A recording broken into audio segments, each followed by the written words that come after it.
My girlfriend started speaking with her abusive ex behind my back. I broke up with her, and he ghosted her shortly after, so she started trying to win me back. When I refused, she began stalking me. I met my girlfriend Emily 3 years ago, and before we started dating, she told me of her past relationship. Her ex was verbally and emotionally abusive, and sometimes laid hands on her. She broke up with him after 3 years. While they were together, however, Emily bonded with her ex's child. She practically raised the child, so I supported her staying in contact with the kid, but her ex decided to cut that off. Nothing was heard for 4 months, but then the harassment came. He would blow up her phone with derogatory jokes and videos and tell her how his kid hates her. Fast forward to a few nights ago, we were in bed and she got a notification while in the bathroom. She asked me to check it, so I did, and I saw that it was him. I opened the message, and it turns out they've been chatting for months, as if they're good friends. Even worse, she tried to hide it from me later when he texted again, seeing the notification and quickly scrolling past it. I confronted her, but she said that he's just talking to me about his kid. A few days went by and I decided to sit down with her and address the issue directly. After reading those messages, my mind was spinning with questions. I asked her why she was really texting her ex. What I needed was clarity, but instead, her answer stung. She told me she needed someone to vent to about life, to talk to, and apparently, I wasn't good enough for that role. She said it so nonchalantly, as if it wasn't a big deal, but it made me feel small, like I wasn't the partner she could confide in. It hurt more than I expected. She then showed me all the messages. I'm not sure if she thought showing me everything would make it better, but it only made things worse. She didn't try to delete anything, maybe thinking that full transparency would calm me down, but it didn't. I could see right through her ex's intentions. He wasn't just talking about his kid, as she had claimed earlier. No, it was more than that. It was subtle, but the flirting was there, and it was obvious he was trying to get in her head, trying to pull her away from me, or at the very least, sow seeds of doubt about our relationship. He played the knight in shining armor role, the one who'd never cheat on her, despite the fact that I knew he had cheated on her twice before. It was absurd, but what hurt the most was that she didn't push back. She let it happen. She let him say those things about me and our relationship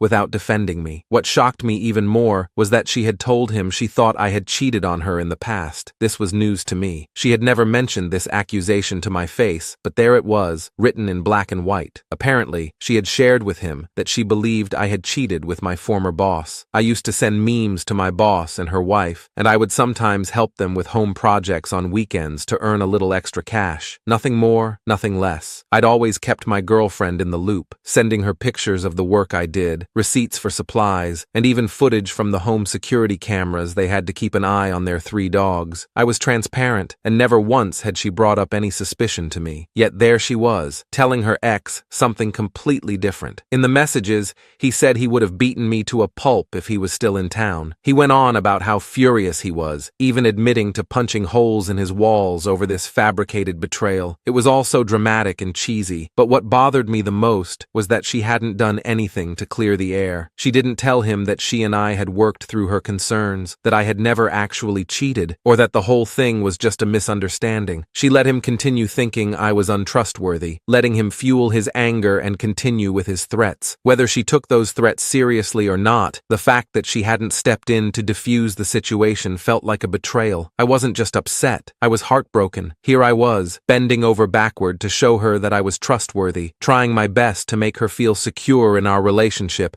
and yet none of that seemed to matter. No matter how much I did for her, it felt like I wasn't enough. She didn't trust me, not really, and that realization hit me hard. I knew I had to take control of the situation. I pressed her, laying it all out. I told her she had 2 choices. Either she cuts him off completely and we go to therapy to work through this mess, or she can continue to talk to him, and I walk away from the relationship for good. At that moment, I wasn't sure what I even wanted. Part of me knew I should have ended it right then and there. I should have packed up my things and walked out the door, but a part of me was curious. I wanted to see what she would choose, how she would respond when faced with the ultimatum. The silence between us was heavy as she mulled it over. I could see the conflict in her eyes, and it only made things worse. How could this even be a choice for her? How could cutting ties with someone who had hurt her so deeply, and who was now actively trying to sabotage our relationship, even be up for debate? And yet, there she was, hesitating. I wasn't sure what to expect. Maybe deep down, I was hoping she'd realize how toxic the situation was and agree to cut him off for good. Maybe I wanted her to choose me, to choose us. But watching her sit there, torn between her abusive ex and our relationship, I started to realize that maybe I wasn't the problem. Maybe it wasn't about me not being enough. Maybe it was about her not being ready to let go of something she should have walked away from a long time ago. In the end, her decision would dictate the future of our relationship. But in that moment, I knew that no matter what, things would never be the same again. Even if she chose me, the damage was done, the trust was broken, and I wasn't sure if it could ever be fully repaired. I ended the conversation there and left it, but then she came into me a few hours later. She told me she thought long and hard about it, and that she refuses to cut him off, saying her only chance to talk to his child again is by talking to him. I told her that if a child that isn't even hers and a man who abused her is all she really cares about, then good luck with that. I grabbed my stuff and left. Rude? Yeah, I let my emotions get a hold of me. I called her parents and ended up telling them we've split. They're great people. They told me they're sorry that things turned out the way they did. They've even invited me out for dinner Friday, just me and them, so I can get some of my tools I've loaned them and to talk more about this. I thought about declining their offer to dinner, but her mom is too sweet for her own good, and her dad and I always have a blast having a drink together. So I'm going Friday. I've doubled down on my decision, and knowing them, they probably won't press me to try to make it work. After all this, I'm going to treat myself to a nice bottle of sake I've been saving in my fridge and just relax. Update 1. Emily has tried contacting me non-stop, from calling to messaging me on SM, begging me to talk with her and work things out. I replied only once, saying that I gave her a chance to work this out, to compromise and go to therapy together, only for her to refuse and choose her ex and child over me. Apparently yesterday he cut contact with her, blocking her on everything, and honestly, I saw it coming. But he'll probably do it all over again when she finds a new guy. She's a wreck, and I pity her somewhat, but she's made her bed, and it's time for her to lay in it. I told her that there will be no second chance, that I was finished the moment she made her values clear, and again suggested she get therapy. I wished her the best, and then deleted her off my phone and anything else she was on. I went out to dinner with her parents last night, and it was actually a good time with them. Her parents were kind yet to the point. Her parents told me not to mince words or leave bits out and just tell them exactly what had been going on. I tried to tell them that while I respect them, that I did not want to drag them into our relationship problems and wanted there to be no issues with them and their daughter. Well, her dad told me they had already had a long talk with M and regardless wanted to hear my input. So we talked. I told them about her ex and kid, his threats, him trying to break up our relationship. Well, I guess you can say he did now. Her lying and hiding his messages. I told them I gave the choice and what she chose. I insisted to them that they take her to seek professional help, that if she keeps this up, she's going to tear herself up and any future relationship. I want her to be happy someday, but it just won't be with me. I'm tired of the lies and deceit. I just want to move forward and live my life, and I hope she can do the same. Their response was not exactly what I expected. They apologized to me for her actions, that they were disappointed that things turned out as they had, but supported my decision to walk away from her. I won't lie, I had expected them to ask me to talk to Emily and try to move past it, but